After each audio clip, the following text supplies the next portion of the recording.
So first of all, I'd like to thank the organizers as well for the chance to come here and visit with you. I've learned a lot from this meeting.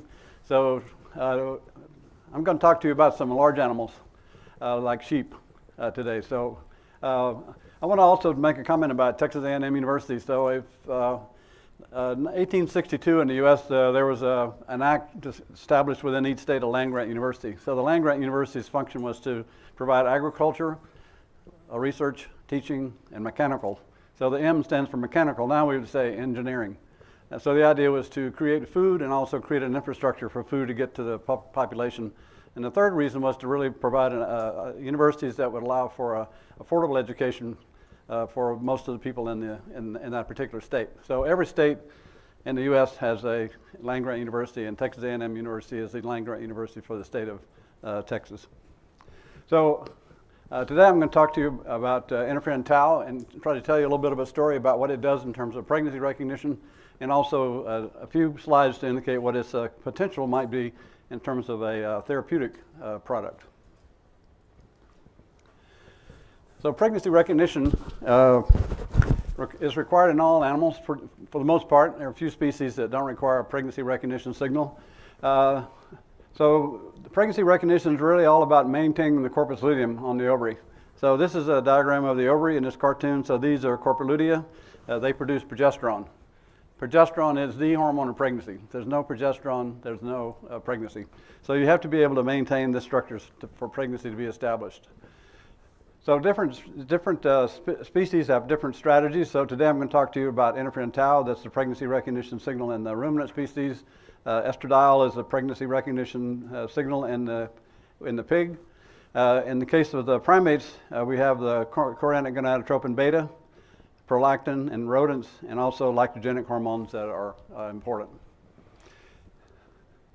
So in the case of interferon tau, it's produced by the pre-implantation blastocyst.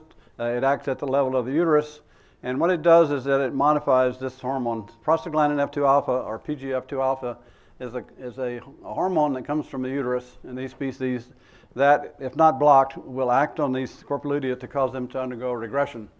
That is structural regression, and also they stop producing progesterone. So the embryo has to give a signal to protect these structures in order for pregnancy to be maintained. So if they're maintained, then the corpus lutea produce progesterone. They create a progestational endometrium that's highly secretory and transporting in there enzymes, ions, vitamins, and so forth that allow for growth and development of this conceptus.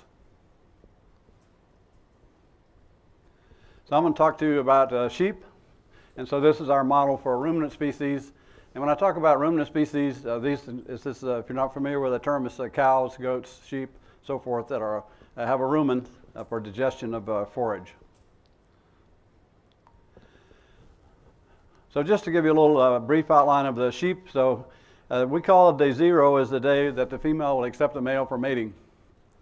And so after the onset of estrus, these animals will ovulate about 30 hours later. They form this structure I mentioned before, the corpus luteum. It produces progesterone.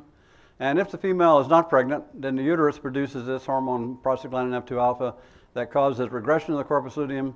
The progesterone levels decrease, and this allows for another wave of follicles to come into the picture, produce estrogen, another ovulatory surge of luteinizing hormone, and the cycle begins again.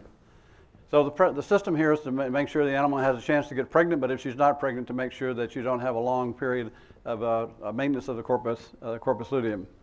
So the focus here is what happens during this period in pregnancy that blocks this PGF2 alpha production so that there's the maintenance of the corpus luteum.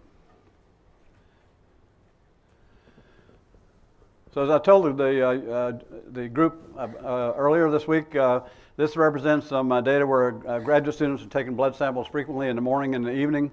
And so if you look at an animal that's not pregnant and compare that to an animal that's pregnant, and this is measuring this hormone, again, prostaglandin F2 alpha, and it's released in a pulsatile pattern.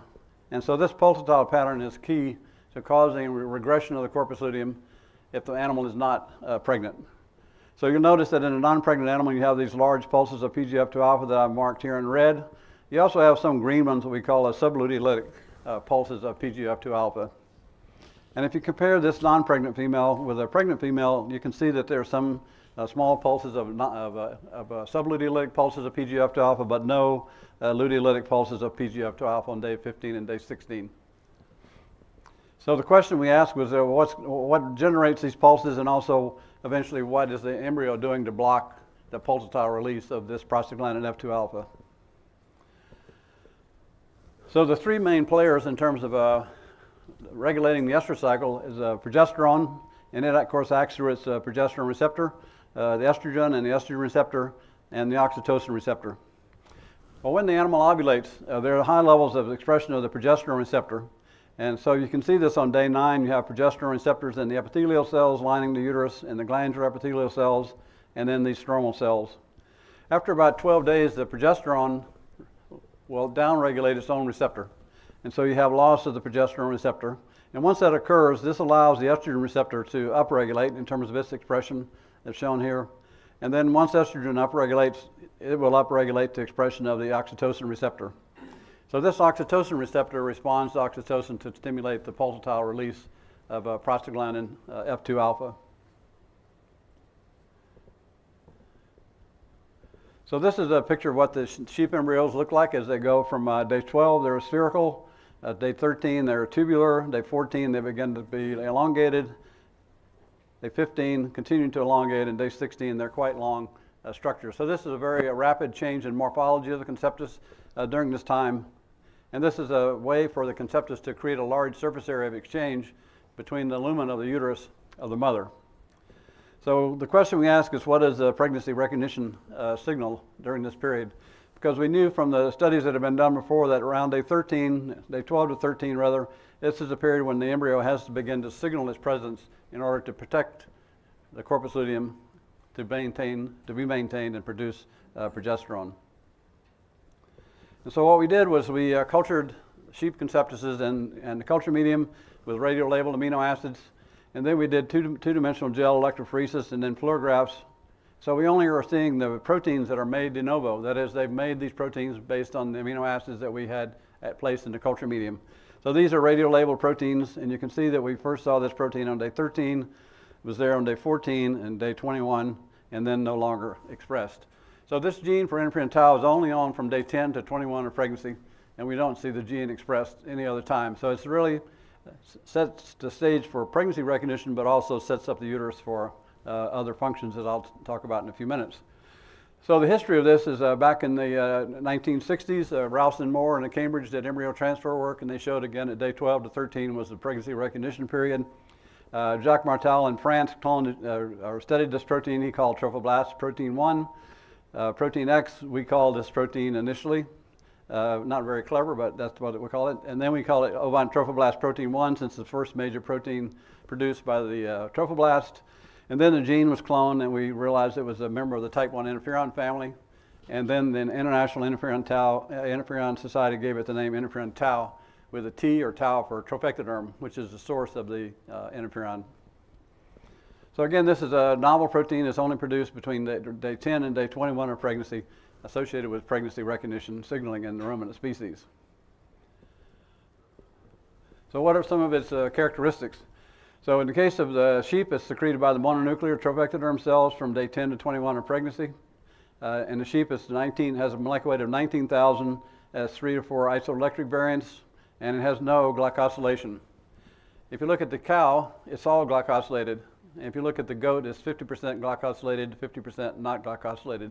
So we don't know that the glycosylation has any significant effect, except maybe to increase the half-life, because the non-glycosylated sheep interferon tau will work in the case of the cow uterus and the goat uterus. So interferon tau became a member of the type 1 interferon family that includes interferon alpha, beta, omega, and delta. I won't talk about interferon delta, but interferon delta is again a protein that was originally discovered by the group at Jouy and Jossat in France. The pig conceptus produces interferon delta and gamma. The horse conceptus produces interferon delta, and we don't know if the horse produces interferon gamma yet or not. So this secreted protein has very high antiviral activity, 1 × 10⁹ antiviral units per milligram.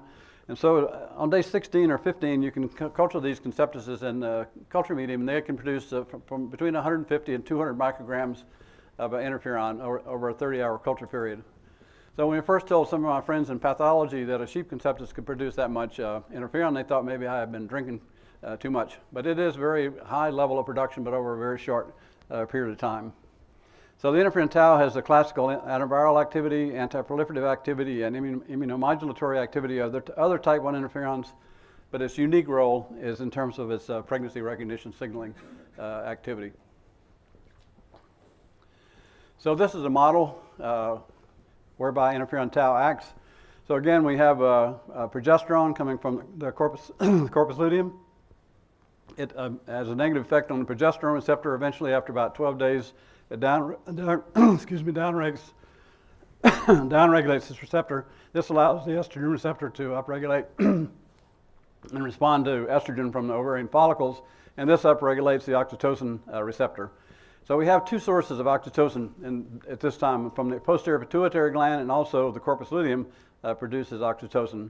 And so it releases this oxytocin in a pulsatile manner, which accounts for this pulsatile release of PGF2 alpha that you saw earlier, and this results in regression of the corpus luteum. But if the female is pregnant, now we have interferon tau coming from the conceptus. It acts through the type 1 interferon receptor. It upregulates what's called interferon regulatory factor 2.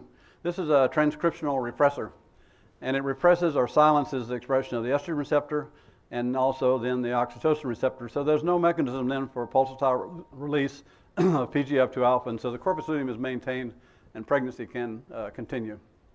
So basically, again, silencing of the estrogen receptor and the oxytocin receptor is a primary role for interferon tau in terms of allowing for extension and maintenance of the functional corpus lutea. So the other thing I mentioned about downregulation of the progesterone receptor. So the loss of the progesterone receptor is a prerequisite for implantation in all the species that have been studied.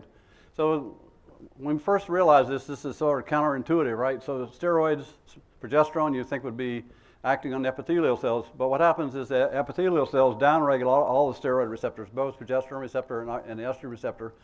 And so this way you can turn over the regulation of the epithelial cells to stromal-derived growth factors. And so this is what seems to happen. So what's the advantage of downregulating the progesterone receptor otherwise? First of all, you have a decrease in these anti-adhesive molecules called mucins. So with loss of the progesterone receptor, these go away. And then you have an increase in these adhesive integrins that are associated with the conceptus and also with the uterine epithelial cells. And so you get extracellular matrix molecules binding to integrins to allow for attachment of the trophectoderm to the uterine lumen. So this is the first stage of implantation, attachment of the trophectoderm to the mother's uterine epithelial cells. The other major thing that happens is that loss of the progesterone receptors allows the upregulation of a number of genes that are not expressed so long as these epithelial cells express the progesterone receptor.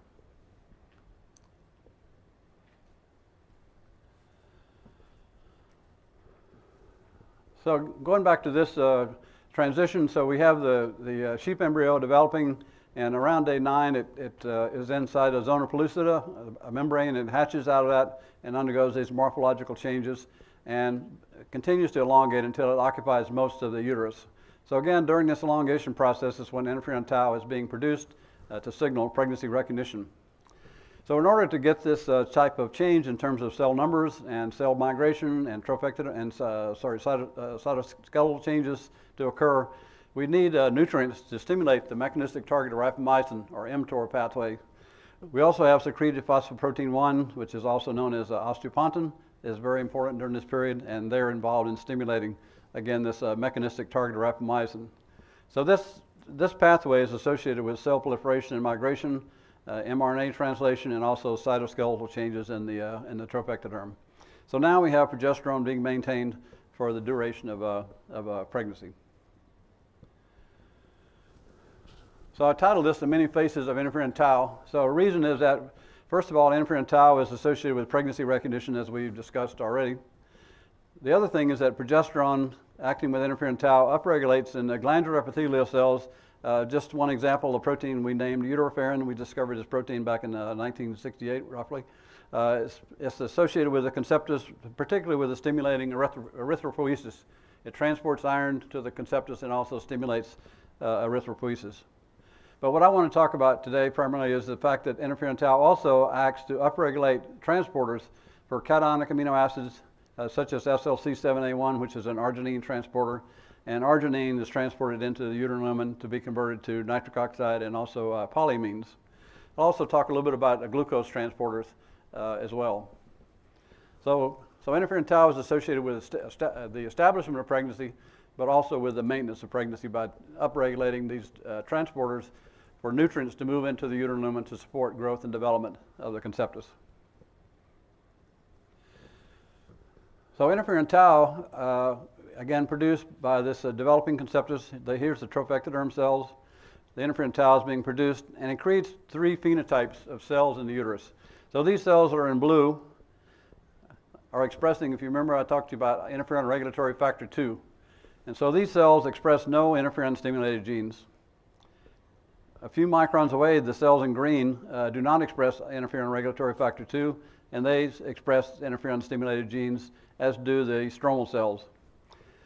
So these cells that are in close contact with the conceptus, these are the cells that are going to be acted on by interferon tau and progesterone to upregulate the transporters for glucose, amino acids, and so forth that are beneficial to pregnancy. So some of the classes of molecules that are regulated by interferon tau and progesterone are enzymes, growth factors, adhesion proteins, cytokines, hormones, transport proteins, and nutrients that I'll talk about today, arginine and glucose. So two of the many genes that are upregulated by interferon tau and progesterone include SLC2A1, which is also called GLUT1, which is a glucose transporter, and SLC7A2B, which is a cationic amino acid transporter for arginine. So why is arginine important? First of all, if you look at the non-pregnant female, and shown in these slash bars, you can see there's really no significant effective day of the estrous cycle in terms of the amount of arginine that's in the uterine lumen. Only when interferon tau comes in and acts in conjunction with progesterone do you begin to upregulate the arginine transporters, and you get about a 15 to 16-fold increase in arginine into the uterine lumen during this period. There's a decrease between day 15 and 16, primarily due to the uptake and metabolism of arginine by the developing conceptus.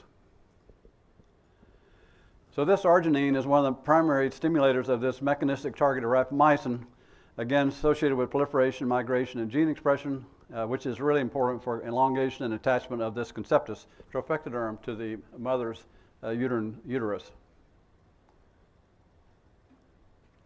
So arginine can be transported by this arginine transporter into the trophectoderm, the SLC7A1. Arginine can be converted by nitric oxide synthase to nitric oxide, and nitric oxide is required for implantation, angiogenesis, and embryonic growth and development. Arginine can also go to ornithine, and ornithine can be converted to putrescine, spermidine, and spermidine, which are the polyamines.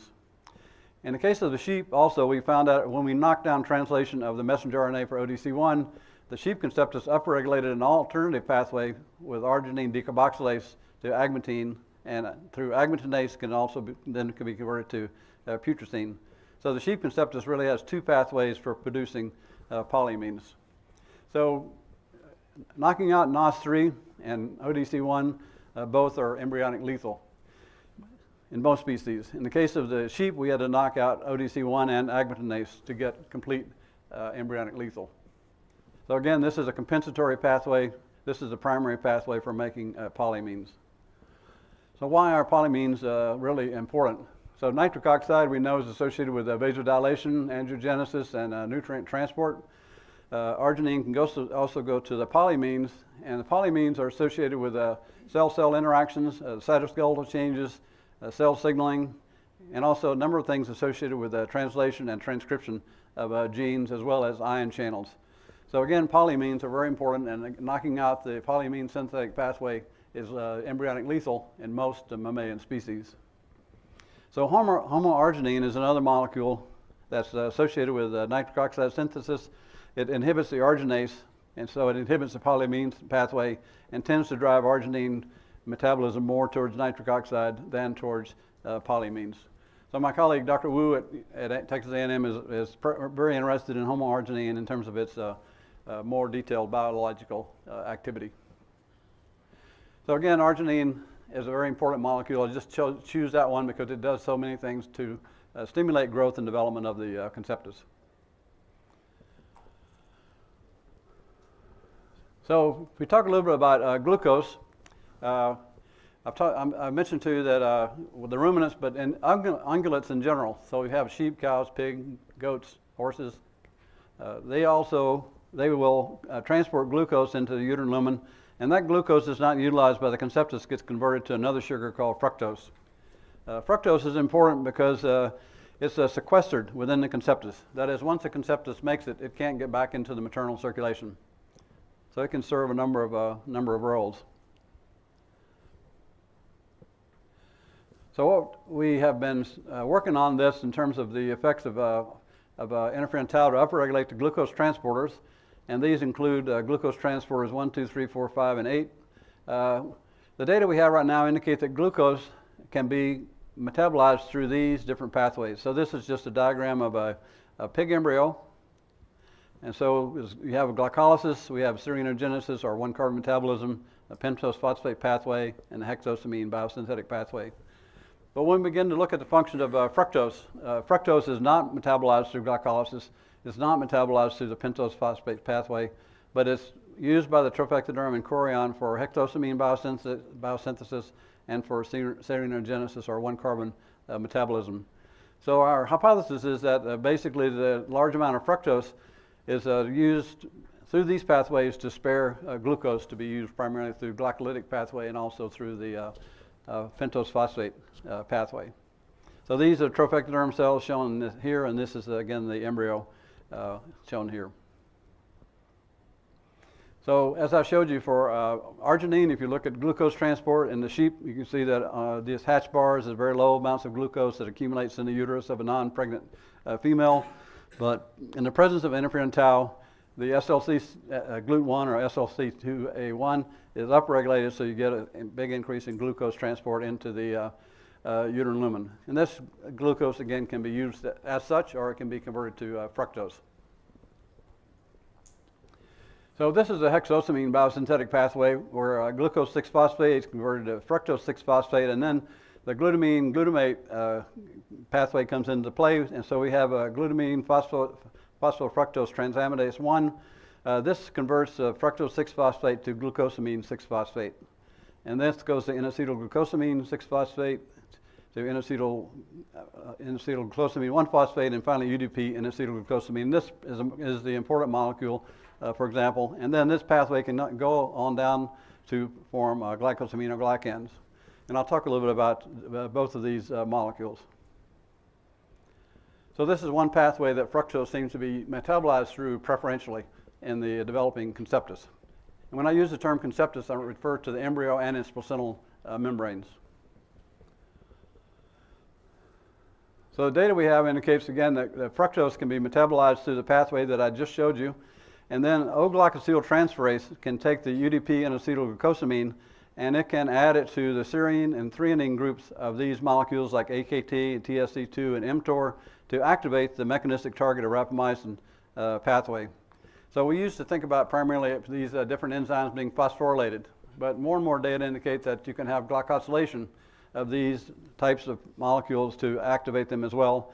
And the data we published in Biology Reproduction a few months ago indicate that O-glycination of these molecules do activate the mechanistic target of rapamycin pathway that we've already mentioned a couple of times. The other thing that we found is that mTOR also activates this activation transcription factor 4.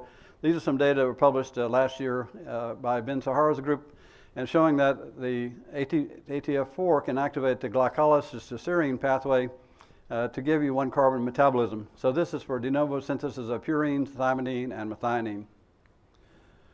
So we think this pathway is also important, and this is the other pathway that we've shown that fructose can be metabolized through, and I'll go through a little bit more detail on that.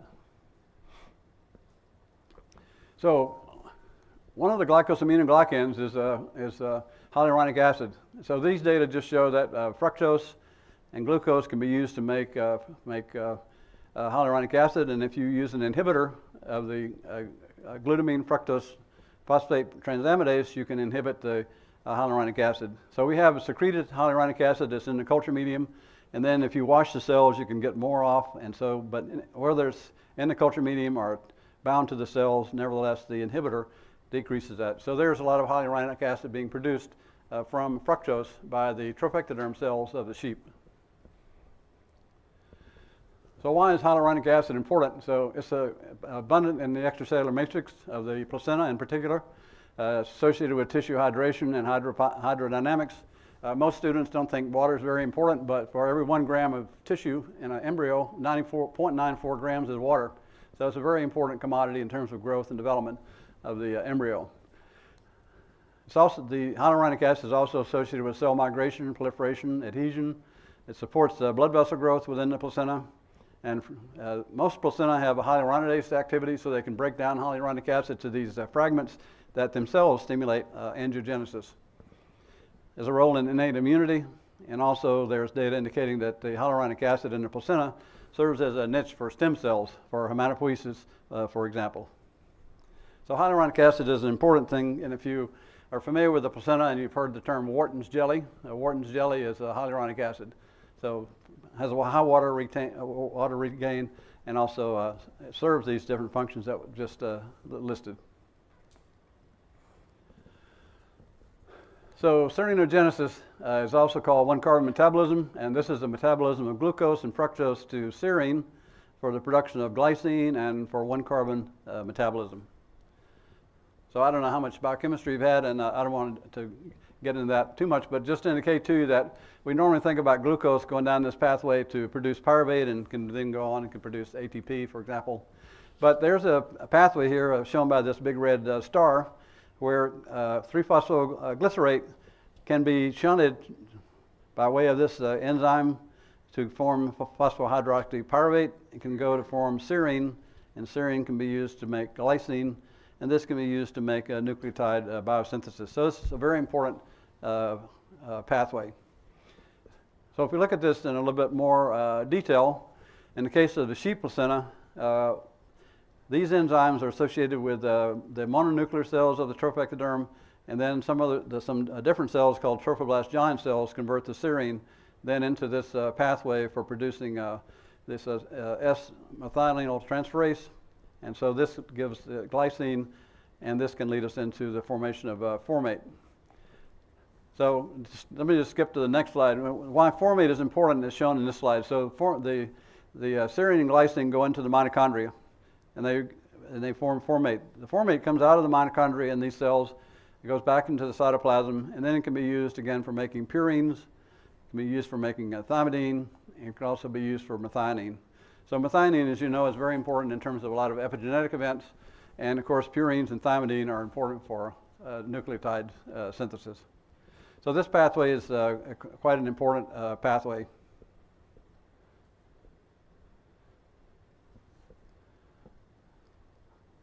So going back and just kind of reviewing this, starting off with glucose transporters, this leads to the formation of fructose. And these pathways can be important for producing UDP and acetylglucosamine that can activate the mTOR pathway. And the mTOR pathway can also activate the serinogenic pathway. So these are, again, associated with glucose and its metabolite, fructose. So interferon tau is also an anti-inflammatory cytokine with low cytotoxicity. So when I started, found out that interferon tau was a member of the type 1 interferon family, and you start reading about interferons, what you read about mostly is cytotoxicity. So people that have hepatitis are treated with interferons, so they go off treatment because there's so many side effects that are undesirable. But interferon tau has a low cytotoxicity, and just thinking about mowing the lawn one day, that here's a sheep embryo making 150 or 200 micrograms of this protein per day, and it's not doing anything bad to the uterus. So we filed for a disclosure on a non-cytotoxic composition of a type 1 interferon. And so it's never gone into beyond early phase 3 clinical trials, but I think it still has some potential if the right people wanted to explore this. And so I'll just give you a few examples of how interferon tau acts as an anti-inflammatory molecule, especially with autoimmune type of diseases. So these are some group from the data from the group from France. Chouad and Martal was also involved in this. So we have a mating between CBA by DBA2 mice, and so these animals are deficient in the production of anti-inflammatory T helper 2 cytokines such as IL-4 and IL-10, and they have a very high resorption rate of conceptuses. And what Chouad and this group found was that if the resorption of these embryos can be prevented if you treat the mice either with interferon tau or with interleukin 10. So interferon tau was shown to increase the production of IL-4 and IL-10 by the placental cells of the conceptuses in this CBA by DBA2 matings. I don't have the data to show this in the case of mice, but if you look at the trophectoderm of the sheep, there are markers there for both the macrophage lineage cells and also plasmacytoid dendritic cells. And so I often think of the trophectoderm as sort of an organized mass of macrophages and, well, macrophages primarily I've thought about, but maybe also some dendritic cell properties. But in this case, interferon tau is increasing the mouse placenta also to make IL-4 and IL-10. Another example is experimental allergic encephalomyelitis. So this is some work by Suze in 1995. So this is a model for multiple sclerosis. So this is an inflammatory, demyelinating autoimmune disease of the central nervous system. So she showed that interferon tau prevented the development of EAE as effectively as interferon beta, but without the cytotoxicity such as lymphocyte suppression and weight loss. She also showed that interferon tau prevented this superantigen reactivation of EAE in response to autoantigen myelin basic protein. And finally, that interferon tau reduced tumor necrosis factor alpha, or TNF alpha, while increasing the production of IL-10. So again, IL-10 is a sort of a common theme, as you'll see as we look at some other examples for what interferon tau does in the autoimmune diseases is to increase an anti-inflammatory cytokine. So at Texas A&M, Dana Dean, we took interferon tau and hypothesized that it would stabilize clinical condition of mice by decreasing the central nervous system inflammation and demyelinization and promote a T helper 2 status. And so in this case, the treatment began after chronic disability. And in this case, we encapsulated the interferon tau in alginate and delivered it into the peritoneal cavity at 1.4 times 10 to the 6 nanoviral units every 2 weeks for 8 weeks. So in this study, what we found generally was that interferon decreased the demyelinization and inflammation. Again, it increased IL-10 by the splenocytes of these mice, and it did not have any effect on the Treg cells. So if you look at the weight gain of these mice post-infection, there was really no significant difference. But if you look at the clinical scores, so the saline-treated mice were disabled in terms of their mobility, and they continued to increase during this period, whereas there was a recovery function of the interferon tau treated mice. And so these clinical scores decreased with the duration of treatment with interferon tau. Another example from Sobel's group with diabetes, she found that interferon tau inhibited development of the diabetes in non-obese diabetic mice, again decreasing inflammation, preventing development of this passively transferred and cyclophosphamine accelerated diabetes, decreased the anti-islet effector activity of the non-splenic cells, and had some effects on the CD25 CD4 cells, and decreased the CON-A-induced release of interferon gamma. So she concluded that interferon tau inhibits the spontaneous autoimmune and passively transferred diabetes, and that the effects of interferon tau are probably being mediated through the CD25 positive CD4 T cells, which inhibited the anti-islet effector cell activity and therefore development of insulitis and diabetes. So if you look at her data in a sort of a graphic form, this is one case where she was giving saline from the time the mice were about 18 weeks of age, and so they began to develop diabetes. So by the time we get out to 30 weeks, about 75% of them had diabetes compared to about 35 to 40% of the mice that were treated with interferon tau. So again, an anti-inflammatory state in the case of the autoimmune disease diabetes. And finally, another study that we did at Texas A&M with Dr. Wu. We take the diabetic Zucker rats and we treated them with interferon tau and found that it decreases obesity in these rats. So basically the bottom line was that it decreased the amount of white adipose tissue and increased the amount of brown adipose tissue. So if you look at the mechanism or the experimental design, we basically delivered interferon tau orally and just put it in drinking water. So they got about 6 micrograms per kilo per day. And so it had the following effects: increased oxidation of glucose and fatty acids in the insulin sensitive tissues, increased catabolism of branched chain amino acids in skeletal muscle, and there was a slight increase in skeletal muscle mass in these rats, increased the brown adipose tissue mass and decreased white adipose tissue mass, increased whole body expenditure, and decreased adiposity and improved the metabolic profile. So these data were pretty exciting. So we followed up somewhat on these studies, and this slide just indicates that white fat was reduced by about 40% and brown fat was increased by about 45%. So where we are right now is that we have been trying to map out the pathways whereby interferon tau might act on cells that could go either towards a white fat lineage or towards a brown fat lineage. And so this slide is kind of complicated, but the mesenchymal stem cells can either go towards a white adipocyte lineage or towards a brown adipocyte lineage. And so if you look at the effects of interferon tau shown in these brown stars, you can see that most of the effects are to increase the genes and proteins that are associated with movement towards a brown adipocyte lineage. So we're still working on this and trying to sort this out in terms of exactly what all the effects of interferon tau might be, and trying to write up our first paper right now on this in terms of what these effects are and what they mean, and then try to get into more detail in terms of mechanisms whereby interferon tau can change the gene expression towards more of a brown fat lineage as opposed to a white fat lineage. So what I've tried to go through and show you is that interferon tau is a sort of a novel molecule that has a lot of the characteristics that we talked about before. It is unique in terms of its pregnancy recognition signaling activity, but also has other potential effects in terms of being an anti-inflammatory cytokine that has low cytotoxicity and may have some therapeutic usefulness in the medical arena. And finally, just like to thank what we call our uterine biology and pregnancy team at Texas A&M University, and also Dr. John and Margaret Brosnan at Memorial University in St. John's in Newfoundland, who also collaborate with us in terms of carbon metabolism. So thank you for your attention, and I'll be happy to try to answer any questions if I can.